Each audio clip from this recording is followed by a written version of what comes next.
Remember when summer vacations felt endless, when waiting for your birthday felt like an eternity. Fast forward to today, you blink, and suddenly it's December again.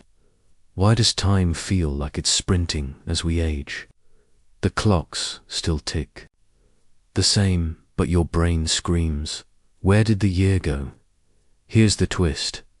Time isn't speeding up, you're just measuring it wrong. French philosopher Henri Bergson cracked this eerie phenomenon over a century ago. He argued that we've been brainwashed by clocks, calendars, and deadlines into viewing time as a cold, mathematical line. But Bergson's radical ideal addresses real time isn't measured in seconds. It's found in your memories, emotions, and how you experience life's moments. Think about it. Routine turns days into a blur, but a spontaneous road trip that feels longer because your brain actually lives it. So is time shrinking, or are we just letting it slip through our fingers? Stick around. We're diving into Bergson's mind-bending theory and how to reclaim time before it's gone. You're not imagining it. Birthdays, holidays, even Mondays hit like rapid fire now. 1 minute you're setting New Year's resolutions, the next you're scrambling for Halloween costumes. Wasn't it June, like yesterday? Science backs this up. Studies show that most adults over 30 feel time accelerates every year. But why? For decades, psychologists pinned the blame on proportional theory. When you're 10, a year is 10% of your life. Huge. At 50, it's just 2%. Your brain literally scales time. But that's only part of the story. Neuroscience adds, routine kills perception. When life becomes predictable, same commute, same meetings, same Netflix scroll, your brain stops forming vivid memories. With no new mental markers, time collapses into a blur. But here's where it gets wild. Einstein and Bergson had a war over time. Einstein's theory of relativity treated time as a fourth dimension, fixed, measurable, ticking identically across the universe. Bergson, however, called this a crime against lived experience. To him, Einstein's clock time was a useful illusion. But real time, la durée, was fluid, personal, and shaped by consciousness itself. Think of it this way. Einstein's time is what your phone counts. Bergson's time is what you feel when you're laughing with friends, grieving a loss, or stuck in traffic. Science measures intervals. Philosophy asks, why does a minute of boredom drag while a year of joy vanishes? Einstein saw time as physics. Bergson saw it as the essence of being human. For Einstein, aging is a cosmic equation. For Bergson, it's a tragedy of modern life. We've swapped depth for efficiency, trading rich moments for hollow productivity. We've let clocks dictate our worth, shrinking our sense of time into spreadsheet cells. So, is time speeding up, or are we numbing ourselves to its flow? The answer lies in Bergson's rebellion against the tyranny of ticks and tocks. Picture two versions of time: clock time, cold, uniform, relentless, the kind you see on your phone, split into seconds, minutes, hours. Lived time, warm, elastic, unpredictable, the kind you feel when you're lost in conversation, in creative flow, or in crisis. Henri Bergson called this second kind la durée, French for duration. It's the cornerstone of his philosophy. He argued time isn't a line. It's a river, one that bends, swirls, and changes speed depending on where you're standing in it, while science slices time into measurable units. Bergson insisted that real time is the raw, unfiltered experience of being alive. The tyranny of clock time. Modern life runs on schedules. We're trained to see time as a resource to spend or waste. But Bergson warned this turns us into prisoners of efficiency. Clocks and calendars, he said, are useful fictions tools for organizing society, not truths about existence. A map of Paris is not Paris. Likewise, clock time is not time itself, just a simplified sketch. Ladiri as a symphony. Bergson's Ladiri is time, as your consciousness perceives it, a flowing, interconnected stream of memories, sensations, and emotions.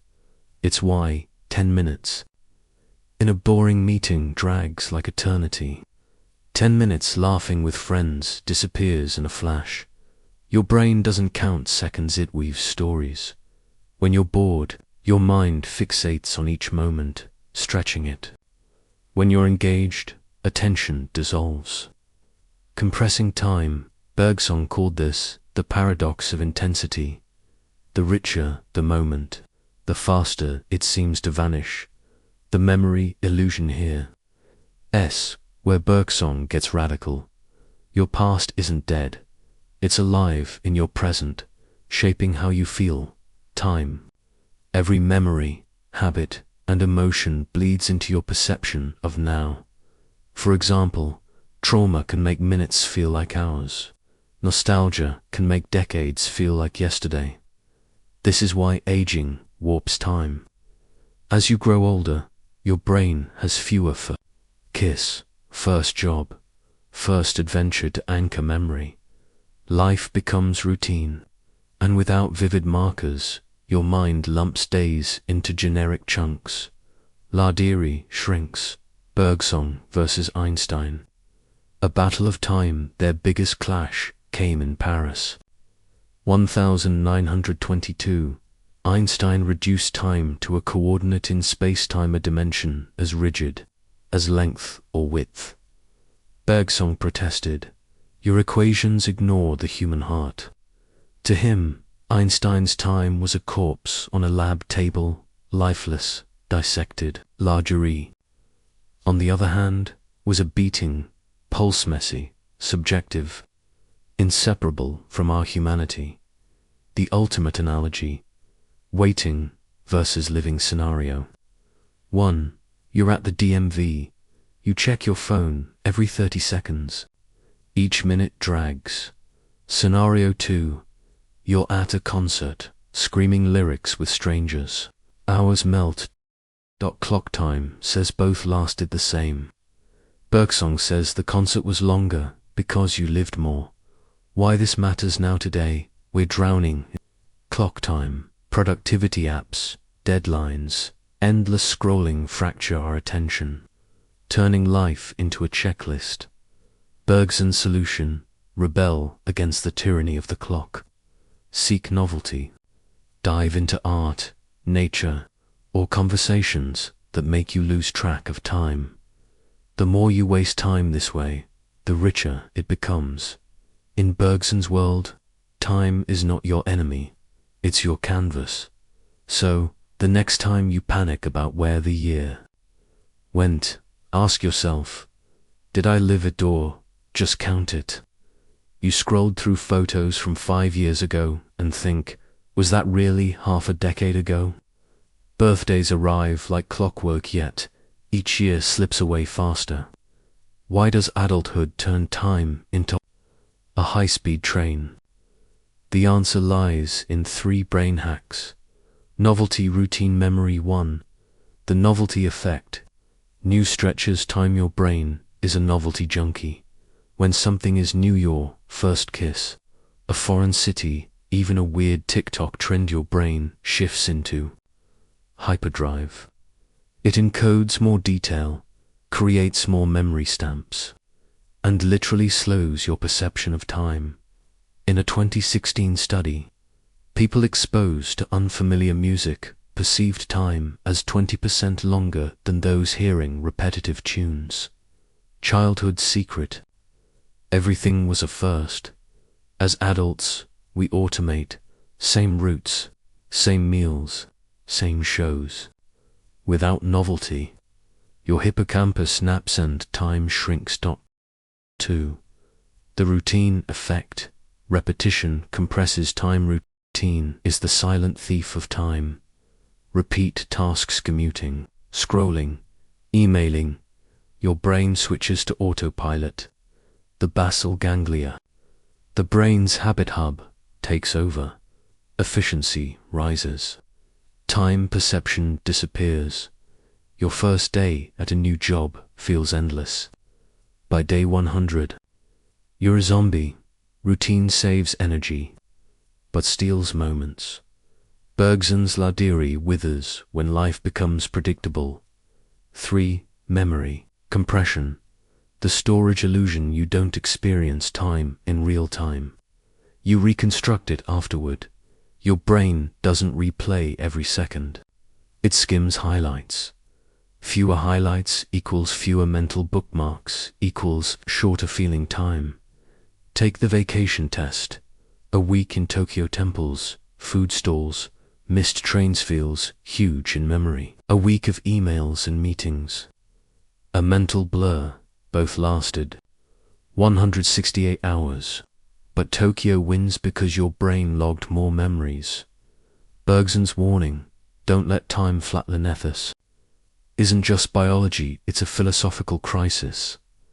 Bergson argued modern life's obsession with efficiency suffocates largerie. We've replaced adventure with algorithms, spontaneity with schedules. Clocks rule, but clocks don't measure.